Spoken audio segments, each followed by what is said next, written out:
What is money? It is common to hear that money is the root of all evil. We are told that money is synonymous with greed and that desiring it is somehow inherently bad. This is not true. Money is perhaps the single most important creation in the history of mankind. Just take a moment to consider a world without it. Think about all the things in your life that you enjoy. A house, a cell phone, a book, a new computer game, new clothes, car, a meal at your favorite restaurant. How many of these things could you provide for yourself? Luckily, thanks to money, you don't have to. Instead, you can specialize in doing a specific task. Maybe you play music, or build surfboards, or repair cars. And then you use the money you earn to buy products or services from others. This wasn't always the case. Before money, peaceful societies used a system called barter, exchanging one object for another. Imagine Bob has a fish, and Tom has clean water. The two could trade with each other. But what if Tom doesn't like fish? In order to get the desired water, Bob could trade with someone else for something Tom wants. This is called indirect exchange. In the different societies, there were certain items that everyone wanted. These made up the earliest forms of money.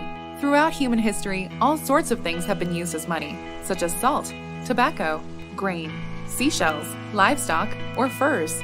Over time, societies ended up embracing some form of metal, such as gold and silver, as their preferred form of currency. Why is this?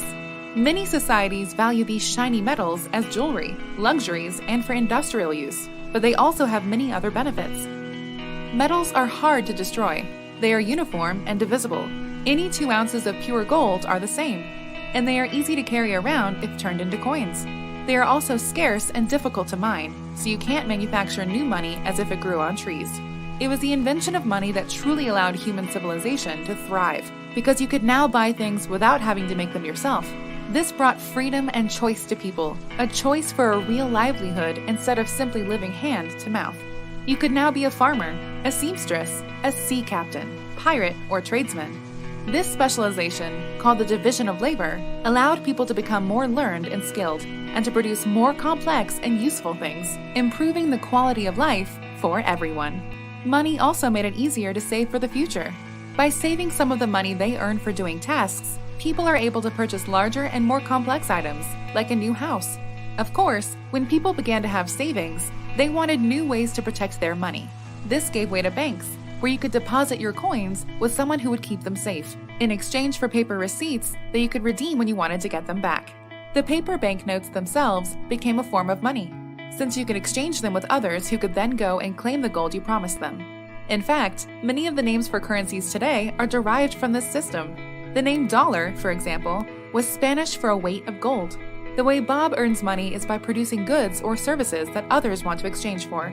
Once societies began using paper, it was easy for governments to print new money, even if they had not collected any gold to redeem with the paper banknotes. Throughout history, this has been a popular way for governments to generate new money because it was easier than other options, such as collecting taxes. Although this was good for politicians, it was bad for the rest of us, as our money lost its value.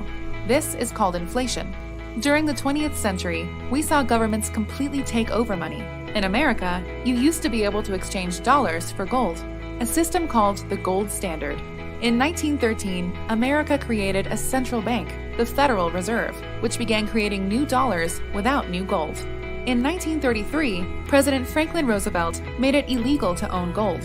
In 1971, President Richard Nixon stopped exchanging dollars for gold with other countries.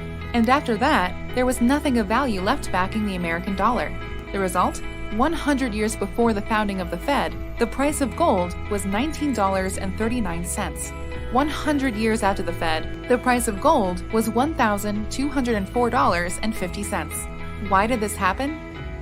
With a monopoly to create money, the government has been able to finance massive wars and government programs. All of this has come at the expense of the value of our currency and your savings.